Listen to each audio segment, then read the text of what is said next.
All right, we are live, finally live. This is the beauty of working without a net, not filming it ahead of time, not having any editing. It's exciting, I tell you. I'm going to go give a quick introduction here to episode 75's guest today, Mr. Chad Gamble, who is busy on the road with Jason Isbell and the 400 unit. I believe they are in Cincinnati today. But right from the GretschDrums.com site, I'm going to read a little blurb, a little background on Chad. Where are you here? Okay, he is a professional musician for the past 25 years, probably a bit more now. Chad Gamble grew up in Tuscumbia, Alabama, in the Muscle Shoals area. Upon graduating from the University of Alabama, he made moves to Shreveport, Louisiana, and Memphis, Tennessee, gaining valuable experience along the way, including being nominated twice as premier drummer by the National Academy of Recording Arts and Sciences Memphis chapter. He has toured extensively internationally with the Bluebirds, the Gamble Brothers band. People are asking for more Gamble, right? As well as Jason Isbell in the 400 unit since 2008, and has returned to his hometown where he lives with his wife and daughter. Chad received a Grammy. This is awesome. For his work on the Nashville Sound, released in 2017. In 2015, Chad played drums on the Grammy Award-winning album, Something More Than Free.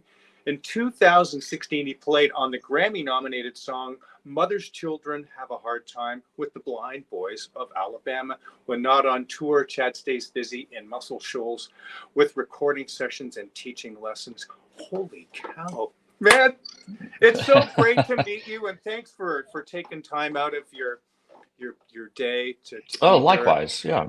And what an incredible resume so far. And I watched some interviews with you, and it's pretty wild. Your journey is and not unlike a lot of others, but you were definitely persistent and kept going, and boom, all of a sudden, like just a crazy amount of notoriety and success, and well-deserved for sure. So thanks for taking out the next 5 hours for being here to talk about. So where are you now, Chad? I am in Cincinnati, Ohio, in this lovely hotel room. We're starting night one of a 2.5 week run here.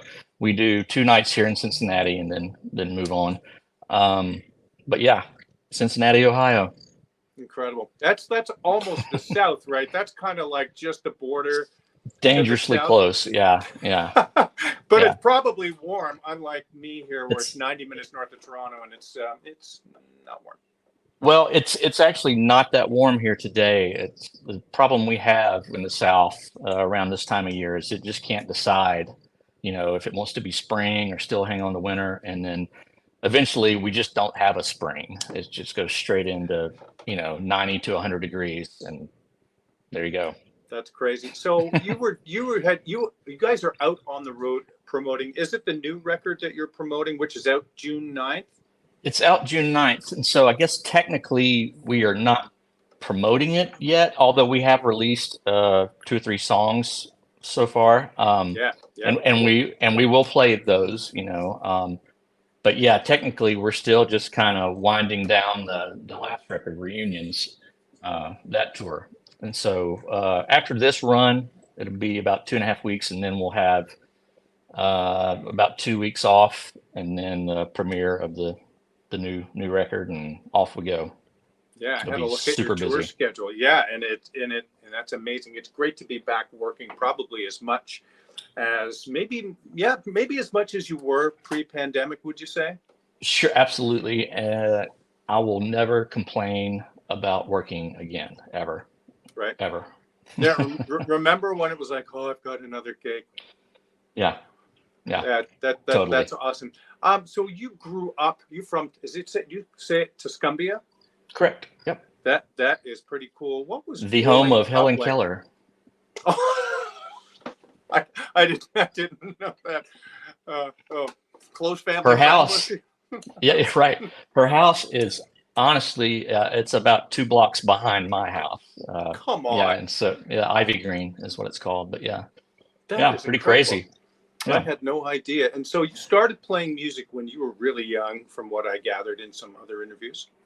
I did. I did. I think it's probably the case with a lot of drummers. They start out with the pots and pans at their grandparents' house, in the floor in the kitchen, just pulling everything out and using wooden spoons on kettles and pans. I think I was probably somewhere 3 or 4 when I got my first little drum from an aunt of mine, and that kind of set things in motion there. Yeah, Wow. Wow. yeah. And so how did you learn to play? Was it by ear? Was it formal instruction, informal? It was by ear primarily. I took one lesson, and I'm still friends with the guy who gave me that lesson. But it's just I don't know. I've never been a great student, so I was just eager to move quicker than the lessons were going to allow, thinking that I had the ability and that I could do it on my own, which eventually I did. But yeah, lessons would have helped. Sure. Yeah. And To- yeah, it's funny because sometimes we definitely always want to walk. Sorry, we always want to run before we walk, and you don't want to work on this stupid grip and all this kind of stuff. But it definitely will yes, serve you well. You have to go back and relearn it anyways. But absolutely. Yeah, and I took piano lessons. My brother who is a keyboardist, took piano lessons from a lady across the street from us, and he is 5 years older than I. But I would come home from school and he would be playing stuff out of the beginner book or maybe 2 books later. Uh, but everything was swinging. He had a real knack for and a very great ear for playing piano and still does. But I would come home and he would be playing the pieces, but they would be swinging when they were not supposed to be swinging. And I thought, man, I can do that. I should be able to do that. It's in our blood. I can do that. And so I proved myself wrong on that at a recital, piano recital. I was probably 6 or 7 years old. Didn't practice, didn't learn the material. Thought I knew how the song sounded. Thought I could get up there and do it. And I got about 3 notes in and just closed the piano and ran. it's funny now, but it probably was traumatic Oh, for you oh at my that God! point. I can remember my dad busting in the. Ran and hid in the nearest bathroom I could find, and I can remember my dad just what seems like he kicked the door down to say, "What the hell are you doing?" But yeah, I know it was a little softer than that. But yeah, traumatic for sure, and That is, lesson learned. yeah. Now, did you continue on with piano after No, that? I called it quits out of just sheer embarrassment and and pride. Yeah, I dropped piano. I could still play a little bit by ear, and I learned just enough and to get by. But and piano serves you well with just about any instrument that you're going to play for sure. Oh man, does it ever? When I Yeah. was at music college, they were saying the same thing. We're going to do piano as your minor. I'm like, oh, okay. And being 20 years old, I was horrible. And it was hard. And then a little bit later on, a famed drum teacher that I had said, "Son, you need to learn classical piano." And I'm like, this always came back. So during the pandemic, I spent a lot of time in here on this piano here, learning to Oh, read again and stuff. So absolutely necessary. I can't imagine doing a recital though as a young kid though. That oh, just yeah, mm, I don't know how they do that, but at least we can hide behind the drums or feel like there's something there, the invisible barrier, exactly, right? exactly. Yeah. So how did your development happen then as a drummer? Were you playing with your brother in different bands, playing with music, playing along to recordings? I call them records because I'm old. Absolutely, all the above. So my father had a pretty extensive record collection, but my brother and I tend to zero in on his jazz records, like Jimmy Smith and Wes Montgomery, Kenny Burrell, and all that. And so we, I would spend. We would both do this separately, but I would spend hours, just headphones sitting in front of the stereo, playing the records because I'm old records. Yes. Uh, um, and you know, that I developed a love just for music. I wasn't zeroing in on drums or anything really, Mm. and I still don't. Honestly, I hear other stuff first, and but my brother and I would then start playing together. Him on keyboards and me on drums, and which is kind of a lonely band sometimes. But it was the kind of thing where we had a basement, and we had our instruments down there. That's where the stereo was. And if our parents ever had friends over or anything like that, go downstairs and play us some music, and we drudge down there like we were, That's like great. it's not cool to go play music. I still don't get our reaction to all of that, but we would do it, and pretty soon, we had friends in the neighborhood who, especially my brother's age, who played guitar, or would get guitars for Christmas, and we'd invite them over, and learn whatever was hot in those days. I can remember learning some Dire Straits and Leonard Skinner and stuff like that. Yeah. That's phenomenal. And how old would you be then? Then when he was, let's see, he was in high school already, so he was probably a freshman in high school. So that would make me probably sixth grade, maybe fifth or sixth grade. Yeah. Wow. That's awesome. What a great age to start. And did you have any inkling for, I know you loved music as a whole. Were there any drummers that you had heard at that point? Or was it music from all over the United States and maybe the world? Or was it kind of maybe a little bit more music from your area? It was from all over, I would say, and just whatever I could see on like watching the Tonight Show and seeing, especially if Buddy Rich came on, or something like that, and then watching Letterman growing up and watching Anton, and then before Anton, Steve Jordan playing back there, just killers. And yeah, I would say it was from all over, and I didn't really zero in on where I was, geographically until later on. The music, it's not that it was a secret, but I don't know. It's tough to explain that to people, because when you say you're from Muscle Shoals, you're like, oh man, you must have just been totally immersed in all of this, great music coming out of there. And I knew music was recorded there. I just didn't have the brain or the capacity to really put it together that, yeah, people were coming in here from all over to record these just massive hits.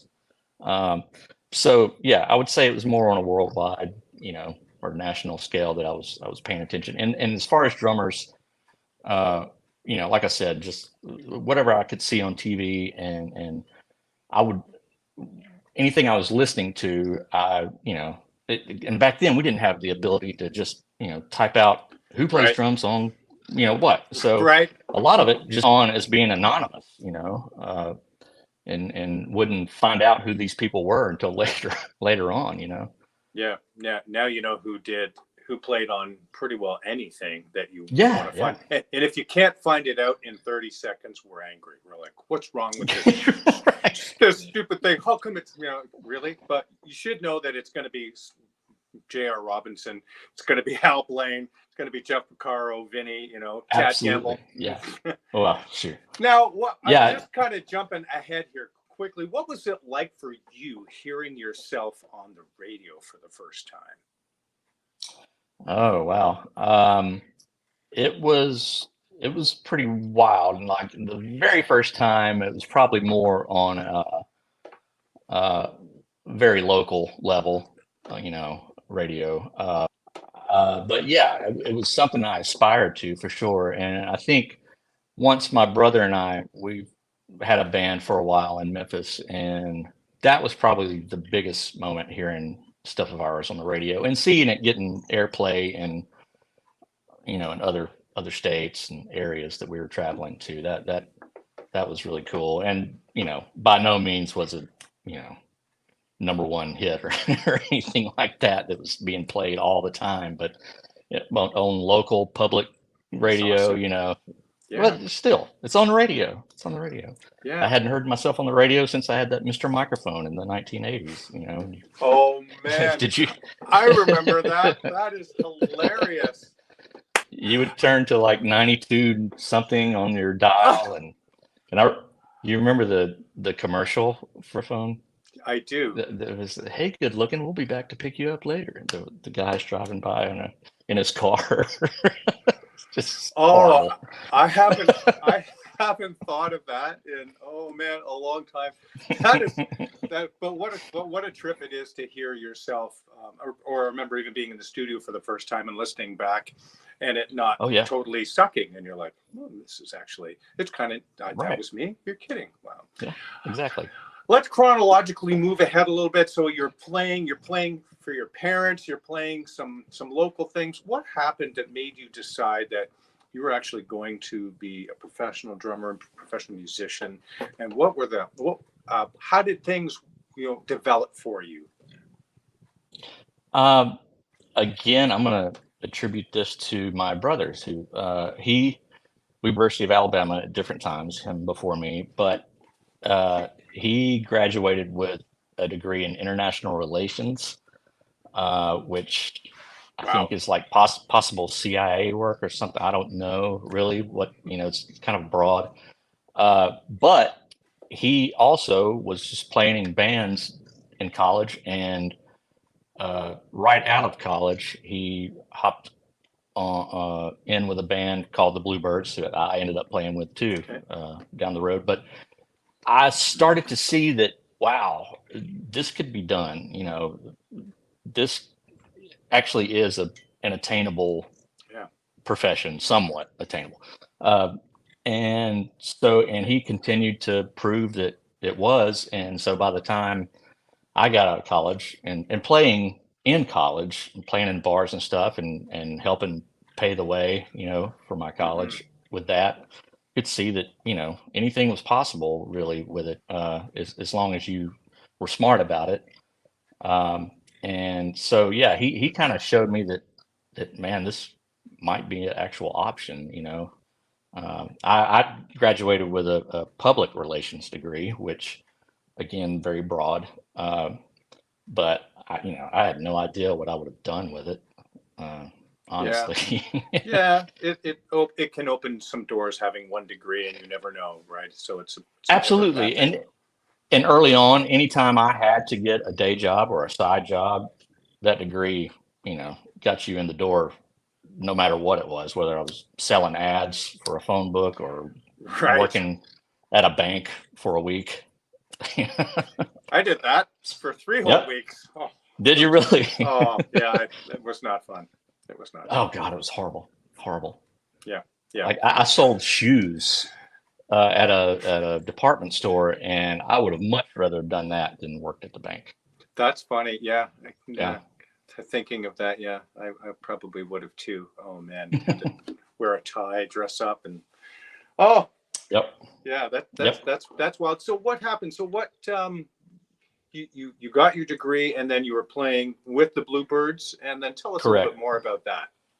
So there were a 3-piece blues band, kind of in the Arklatex area in Shreveport, which Arkansas, Louisiana, Texas, and would travel pretty much from Texas east. Was not a huge radius of travel, but traveling and getting some of that under my belt.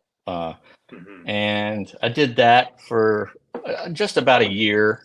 In that time, I asked my wife to marry me, and so we wanted to be a little closer to home. We're both from the Muscle Shoals area, and so we went to Memphis, where again my brother already was, and I started playing on Beale Street, 5, 6, 7 nights a week, sometimes twice a night, 2 different clubs, and that really was what I consider my formative years, because you had to I mean, it was a lot of showmanship, not showmanship, but you know, you're playing for tourists almost every night. Yeah. And so you got to be energetic and on your game, and you never know, being Memphis and Bill Street, you never know who's going to come and sit in, and that would happen a lot. And so what I think I learned was being able to adapt to different situations, different styles of music, and just a work ethic, really, Yeah. of just, you know, being dead focused on making this happen. Who would sit in with you? Oh man, it's been so long. We had, let's see, like Rufus Thomas. I don't know if you're familiar with Rufus Thomas. Yeah, for sure. Rufus Thomas would come in sometimes, and you'd have to play, you know, his hits, and Yeah. then all these blues people would come in, and you have to pay attention because they're going to break it down, they're going to stop, they're going to all that stuff. I played there like Eddie Floyd, "Knock on Wood," Sure. song. Cropper, I think I played with Cropper some. Let's see who else. There was John Daly used to, a golfer, used to host, and he may still do this, but he used to host a St. Jude benefit, and he would bring people in from all over. And so like he would come in and bring like members of Hootie and the Blowfish, or you know, Johnny Lee, the Looking for Love in All the Wrong Places guy. Just a varied cast of characters, you know, and but it was fun, and man, it was a different time, but it was fun and formative for sure. How long ago was that, Chad? That would have been late 90s, early 2000s. Wow. Yeah. Wow. Phenomenal. Yeah. And then what happened? Had you gotten the day job selling ads yet, or had you just describe a little bit more about what transpired until you got to play with Jason. So from the gigs on Bill Street, my brother and I decided that we were going to try our hand at our own thing. And so we formed Gamble Brothers Band, which was organ, sax, bass, and drums, no guitar player. Wow. And yeah, which was a slap in the face to every guitar player we knew in town. But it kind of set us apart from people. So we did that. We made 3 records. And I think we decided to take a break in 2005 or so, 6 maybe. And I had moved back to Muscle Shoals, which is just 2 hours east of Memphis, pretty much, southeast, and was starting a family. My wife and I had our daughter, and so I was still trying to get gigs, and still commuting to Memphis to go play some gigs, or go get in the van and go wherever in the country. And it just started money started getting pretty thin, and we were just running ourselves ragged, really. Yeah. And so we decided to take a break, and I having a new daughter, really impressed upon me that I needed to be more responsible, and so I interviewed for a job for Yellow Book, selling ads for them, and again, the PR degree, that's probably what got me that job. Yeah. So I did that for a year. Didn't play a whole lot of music. I did a few little jazz gigs here and there in town, little trio gigs. It was just miserable. I was miserable. It was dark. It was a dark time. And I sucked at it because I just gave up pretty much, and I'd just take the base pay and not really, making a lot extra. You would make commission on the ads that you sell. You had a base pay, but you'd also make commission, and the commissions weren't really adding up to anything special. So, in that, probably the last 4 months of that job, I got a call from Jason to see if I could. I actually got a call from a drummer friend who was playing with Jason, just kind of filling in for Jason, to see if I could cover a weekend for him.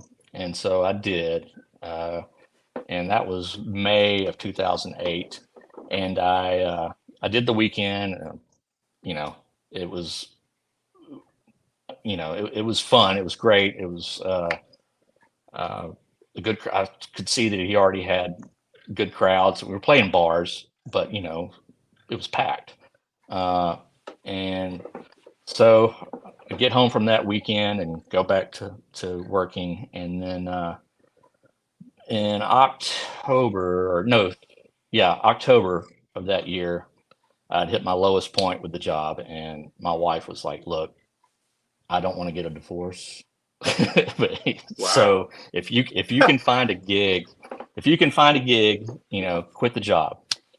So I went out without finding a gig. I went in to the work the next morning and quit. Came home and was like, okay, I guess I have to really find a gig now. Well, the very next day, Jason calls me out of the blue to see if I can cover 2 weeks of a run. I said, yes, tell me where to be. And I went and I got hired permanently on that run. And yeah, it's coming up on 15 years. That's Pretty crazy. insane. Did you The best timing I've ever had, by the way.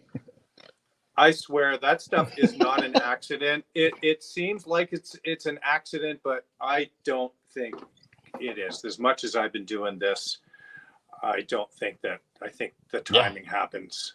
I hate the saying things happen for a reason. I think maybe you find the reason in something that happens, but man, oh man, come on. Like that was supposed to be happening. I mean, and I've listened to you for the last couple of weeks or so on these recordings. It's like, what an unbelievable band. And man, you just lay down such a great groove and pad and give everybody so much room to do what they do. And that's not a typical thing for a lot of drummers. A lot of drummers have this thing where it's like, I'm over here, pay attention to me. When you don't have that problem. So anyway, but man, that's insane. What a story. Yeah, it's pretty remarkable. It's I'm blessed for sure. Yeah. And that's not to say that the next 5 or 6 years after that were not just grueling, but I was determined more than ever to make it work, and it's paid off for sure. Yeah, I'm super happy for you. I didn't realize just how big Jason is, and you can't know every artist and all the music, you really can't. But the more after you and I initially contacting and I looked into that music and looked into you and went, holy cow, this is like, and talked to my guitar player friend Nick Patterson, who I play with in the ABBA show that I play in, and he knows all of these country artists. And he goes, oh man, he's a great singer. And my son, who's 23, goes, oh man, I love that Cover Me song. Like, he goes, that's incredible. So, these guys knew more about it than I did. And the Live at the Ryman record, just such an energy and such a chemistry in that band. And you guys are going to be at Massey Hall in Toronto here. And I'm going to be playing a couple of hours away, but you're going to be at Art Park the next day in Lewiston, I think. So we might come and see you there. Great. Yes. Excellent. Yeah, we'd love to see, because we're going to be playing 35 minutes. I think we're playing in Welland, Ontario. And so I asked Nick, I said, do you want to go and stick around and we'll go see that band? And he goes, yeah, dude, let's for sure make that happen. So, yeah, that'd be really cool to see you live and see that happen. So holy cow, I'm excited, man. Awesome. So you do an ABBA, you're in an ABBA band? Is that what you just heard? I do. Yeah. Awesome. I play in a show called ABBA Revisited, and it's with I got you. all over North America, all over parts of the world, and things like that. Gotcha. It's super fun. Soft seat theaters, and certainly nothing the size of the venues that you guys play, but it's still a great gig and great fun and great family. So, but yeah, man, oh man, that's cool. That's phenomenal. Let's chat a little bit about how the records developed, and are you ever in on any of the writing process? Are you there for any of that? Or are songs kind of fully formed when they get to you? They no, we're not part. We don't hear any of the ideas or the songs until day one of the studio, or right before we record each song. He'll Wow. come in, yeah, and he's, that's just a testament to his writing. He trusts us to to do to come up with the correct or appropriate parts. But yeah, that's our process. Before playing with Jason, like with my brother's band, we would spend weeks prepping in a studio, Sure. Practicing and writing. But yeah, he comes in pretty much. He'll play acoustic and sing the song, and we'll just we'll decide, is this going to be a rocker? Is this going to be whatever? It's pretty much formed though, and so yeah, it works. And honestly, any sessions I do now, if somebody sends me the demo, I won't listen until I'm on my way to the studio, because it just no because if I listen to it, I'm not going to sleep the night before. I've been there, because I'll be thinking about, oh man, I got to come up with this. What if this works better? And I've just found it's good just to have the freshest ears on it, going in. So that's crazy. It works. Yeah, and obviously it does work for it. But you spent all those years, learning your craft and playing with people, and that's what you're supposed to do. You go into the studio. Is stuff cut with a click for you in the studio? No, I didn't. Not really. I will say this new record that's coming out, we did use a click on a few songs, mostly because there's some keyboards that, like some program stuff that's like omnichord type stuff, and the arpeggio stuff that I don't know. And so it's not my favorite thing to do by any means, play with a click. I've gotten better at it over the years. I used to be just horrified by it, and I would freeze up. I was pretty yeah. Because if you're not used to doing it, it's pretty daunting, and intimidating. Yeah. Because everybody knows you're rushing or dragging. That is funny, especially if they have the click, right? Yeah. That's phenomenal. We have a couple of viewers here. We have our friend Adrian Rivera. Hi, gents. Nice shirt, Neil. The Gretsch 140th anniversary. We will get to talk about Gretsch drums very soon. And Trisha Weston, can we ask Chad about Will Johnson, the newest member of the 400 unit? Who is Will Johnson? So Will was front man for a band called Centromatic out of Texas, who they have pretty much disbanded and gone their own ways. They still do some shows, but Will is a very talented singer-songwriter, a guitar player, and drummer as well. So what we're doing on this new tour coming up is we're adding an auxiliary member. And so it'll be some double drum stuff. It won't be typical like Allman Brothers or anything like that. It'll be more of a percussion type thing, but it will be a kit back there.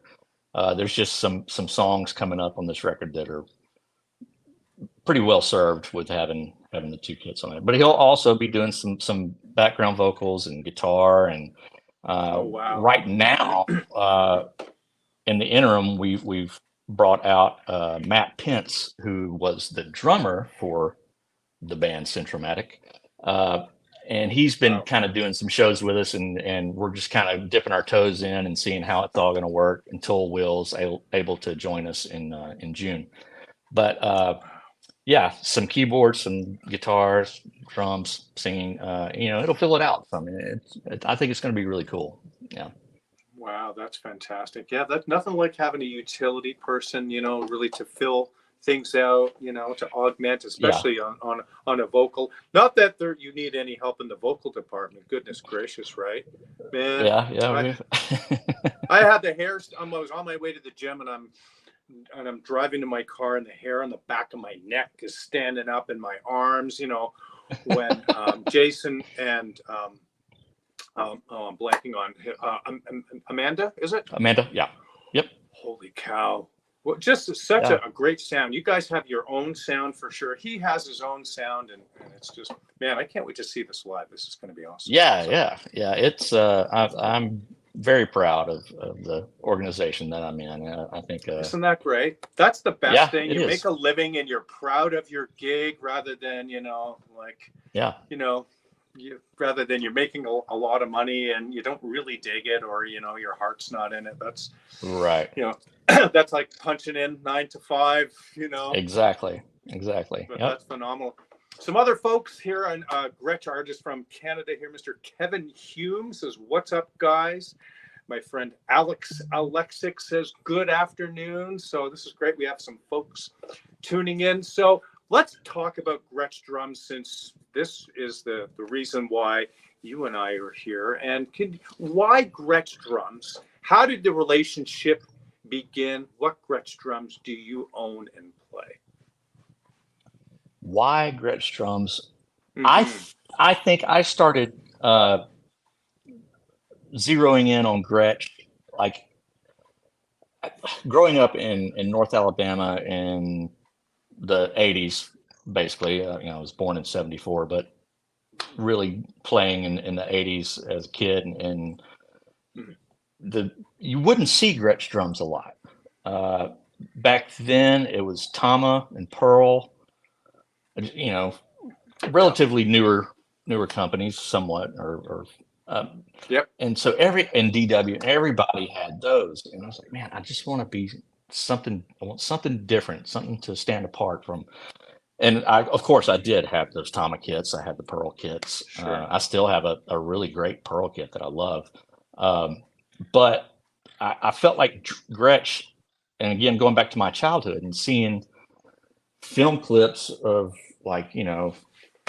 Art Blakey or whoever, Elvin, playing Gretsch kits. That to me said that it was a serious kit, and I always fancied myself as being not a serious jazz drummer, but I wanted to be, and so I thought, well, that's a company that has integrity, that it's the type of music I like to listen to and stuff like that. So that's kind of when I started, or why I started looking at Gretsch. I didn't get a first Gretsch kit until a good bit down the road, though. Wow. I actually won my first Gretsch kit in a company called Disc Makers used to put on this, basically a battle of the bands thing, and my brother and I's band won this competition in Nashville, and they set us up with all kinds of gear, and they actually gave me a DW kit, but I didn't even take it out of the box. I took it to Guitar Center and traded it for a Gretsch kit. So a Gretsch Catalina kit, great little bop kit, it's fun. Oh, yeah. I still have it. I've got probably 4 Gretsch kits right now. A couple of USA Customs, a Broadcaster, a Catalina. I had another Catalina kit that I toured with Jason pretty early on, but it was stolen out of our van. All of our gear was stolen in Dallas one year, and the van and trailer disappeared in the middle of the day from our hotel, and a couple of weeks later, the thing that nobody wanted resurfaced, and that was the van and trailer, but all the gear was gone.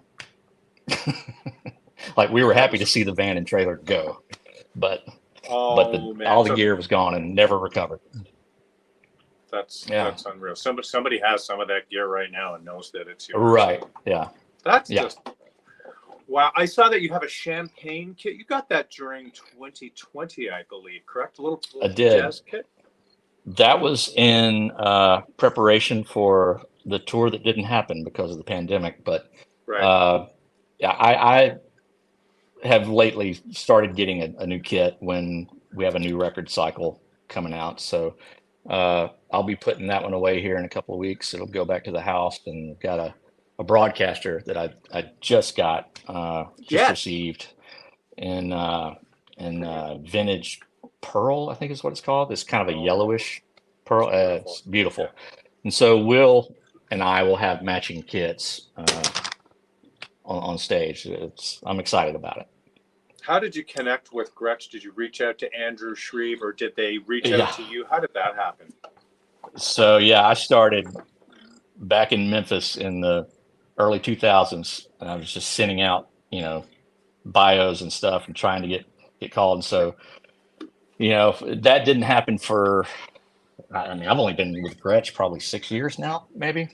But 6 years ago, I finally got through to Andrew, and I don't even remember who got me directly in touch with him, but I remember writing his name on all those letters I would send, way back when. And so I knew, hopefully, that, he at least had a file on me of all these past, requests to be a Gretsch endorser. So yeah, I called him, got on the phone with him, and he says, "Gosh, I see you've been pretty persistent at trying to get with Gretsch." And he goes, "I think it's time. I think it's time." So Yeah. that made my career, really. I mean, I was so happy to finally have the kit that I was, salivating over for so long. Yeah. What are the sizes of the broadcaster kit?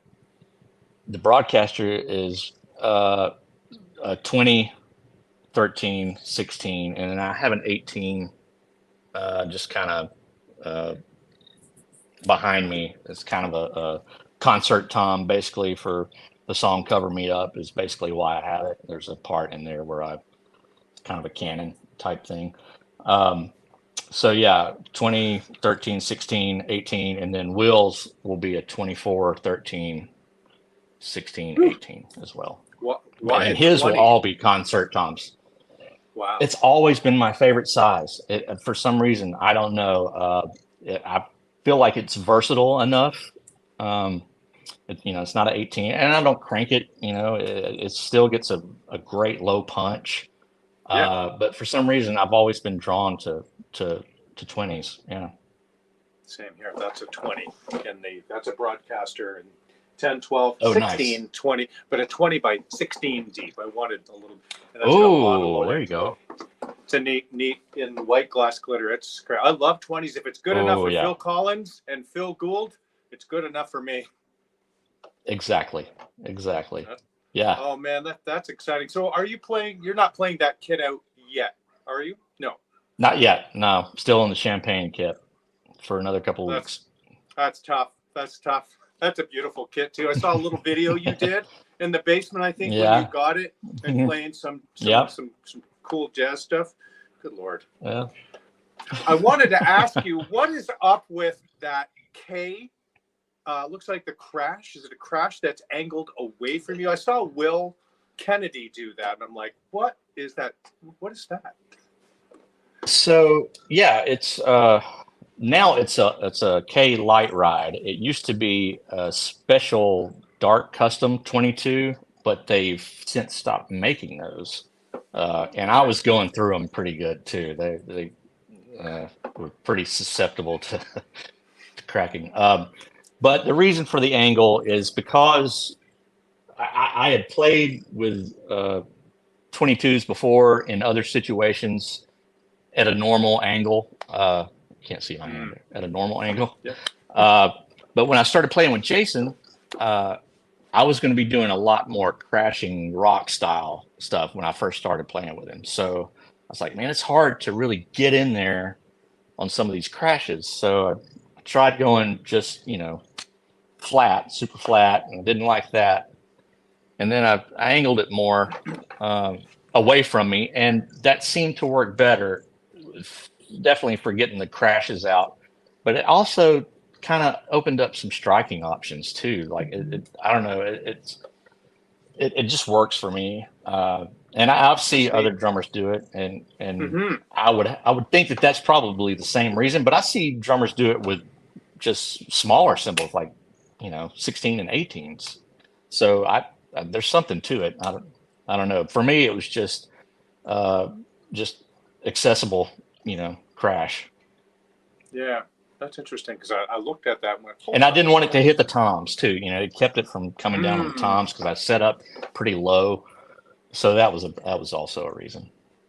Yeah, and it looks cool too. It's different. You don't see everybody playing like that. Not like Daru Jones, who plays with Jack White and plays that really wild What looking. is Man, even can he going on play? with that? Yeah, I don't know, man. Some it people are doesn't just seem like innovators, it's. Yeah. No, I know, I know, but it looks comfy when he does it, and he plays great. He plays absolutely Ah, great stuff with Jack White. yeah. Do you have any favorite drummers these Yep. days? Any? Who do you like these days? Uh, yeah. I still lean on all my old favorites, kind of, whether they're even alive or not. Still, Yeah. a lot of Levon and Mm, Zigaboo, who I yeah. actually have developed a little relationship with Zigaboo over the past couple of years and had some phone Wow. calls with him. It's been really Woo! cool.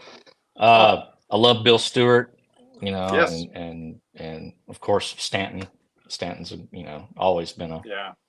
I try to rip him off sometimes, but uh, Don't. yeah, I've always just kind of, and then I was a big Allman Brothers and still am Allman Brothers fan. So Butch and JMO have always been Yeah.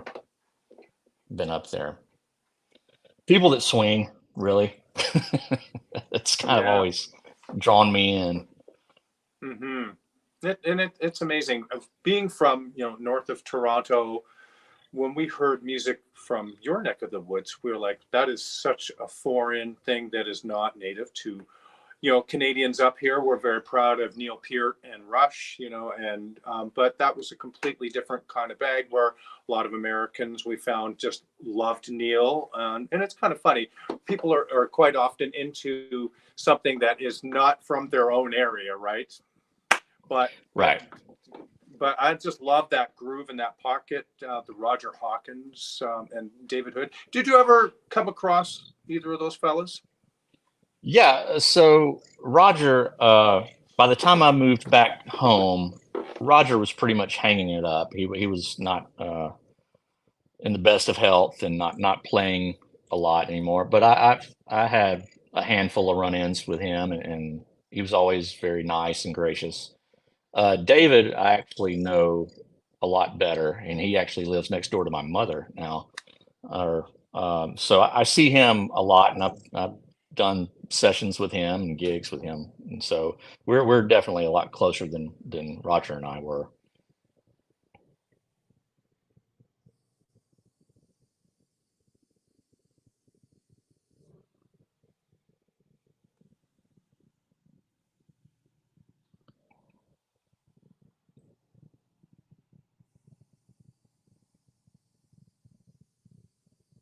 I think I lost you.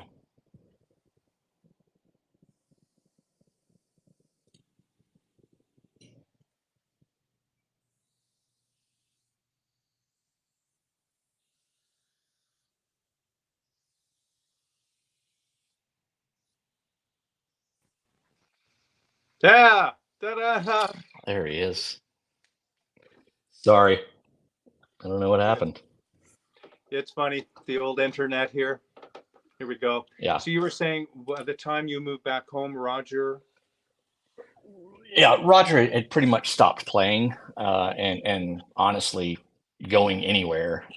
So I've had a few run-ins with him and chances to meet and talk with him, but David and I are much closer. He lives next door to my mother actually, and so I see him they live on the lake, and so I see him, in the summer on the lake, and I do sessions with him. and played some gigs with him. So yeah, he's definitely, yeah, and just the sweetest guy, and yeah, he's one of That's the few phenomenal. left. Yeah. Yeah, that old Yep. guard, like we were experiencing that now. I was just reflecting that yesterday on in the car. Everything's always in the car, I swear. Where we're kind of now facing, losing our musical heroes, which Yeah. is something that's unprecedented in our lifetimes, having to, to deal with that. But that's amazing that you're playing with someone. What is it like for you playing with a bass player like that? It's pretty surreal when you think about the catalog, Yeah. that he has of all the hits and just hit after, and then he's just the nicest, most down to earth guy, and he and Spooner Oldham, Spooner is still around too, and so it's so fun to get to do gigs or sessions with them and watch the way they do it, and then it's pretty funny. Spooner will play one take going down and then go into the booth and tell them what to take out. That's how I love it's this. great.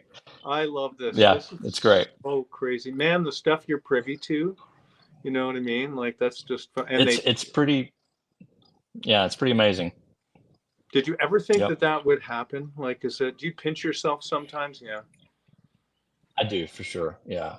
Uh, I've gotten to do some really cool things, and heroes, involved with heroes. You know, David Crosby contributed on our last record, uh, Okay. singing some backgrounds, and we did some shows with him, and got to be really good friends with him. And of course, we lost him a few months Mm, back. yeah. Uh, I've gotten to one of the coolest things that I've probably gotten to do was play percussion on an Al Green song, uh, and just doing the you know Yeah. the Al Green beat there. Uh, we did a cover of Before the Last Teardrop Falls, Oh man. and which he just so good, so good, and just every musician in there, we were all just pinching ourselves the whole time. Couldn't believe that he was in the room with us, and, just doing what Al Green does. It was beautiful, beautiful. What a life, right? You know, you get Yeah, to see places that you'd never see, that you'd never go, probably meet people and do yeah, things that oh yeah, you had dreamed of. Man, I'm so happy for you that's, and and I'm living, just feeling like I'm experiencing a little bit of that, just hearing about them, and that's yeah, phenomenal. Is there yeah. anything, or is there any artist that you have not played with that you would love to? Ooh, wow, that's a good question. Oh, I'm gonna draw a blank because I don't know. Uh, oh, that is a really good question. And I you never don't have an know, answer for right? that. Yeah, I mean, it sounds like Yeah, it'll come to me, I'm you've sure. I'll definitely think done. of something. Yeah, and I'm sure that Uh, will come through for you as well. So well, that's I phenomenal. just I consider myself lucky just being where I am. So yeah, if and when a big name comes along, that'd be awesome. But I'm super Great that content those where I doors are am. opening. Great that those Yeah, doors are yeah, opening for for sure. you from your current. Just kind of wrapping things up here. What are one or two valuable things have you learned from your journey thus far, and what kind of advice would you give to an up and coming musician if they told you that they meet you and say, and this probably happens to you, I want to do what you do. What do I do? Yeah. Uh, Man, just from my own experience, it's persistence. It just comes down to that. If you set your mind to it and I would say put blinders on, but you don't want to neglect any other responsibilities that you Yeah. have, i.e., family, and health and all that. Yeah. Uh, but persistence, it's just always key. And it, in my case, I took that year off and it was the worst year of my life, and then got right back in it and slugged it out for another 5, 6 years or so. And now things are much easier and going the way that you always, had hoped they would go. So yeah, just sticking with it and don't say no to any gigs that come along, because you never know when that's just going to dry up altogether. So, spent a lot of years saying yes to every little gig I could get, and some good, some bad, but you learn something from every gig you do, for sure. Yeah, absolutely. You absolutely do. What time are you heading to your show?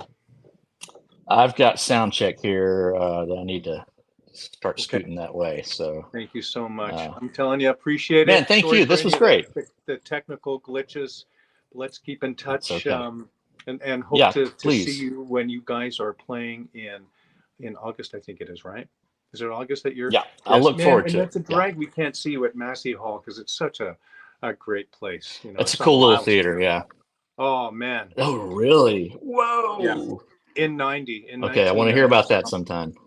That was but that's awesome. Thank you so much. Yeah, thank you so much, man. Time, and been a pleasure, I'm telling you, and kick some butt tonight, and we will see you down the road. Thanks everyone for tuning in. And we'll see listen, real quick, I want to commend you for pronouncing Jason's last name correctly. I listened to you say it. That's how I learned it. Okay. Yeah, I'm not Isbell. Yeah, right. But thank you so much. Yeah, that would drive me nuts. Thank you, man. My last name wasn't. That's right. You take care and have some fun and be safe on the road. And we'll see you. Take care. Thanks, everybody. We'll see you soon. All right. So long. Bye.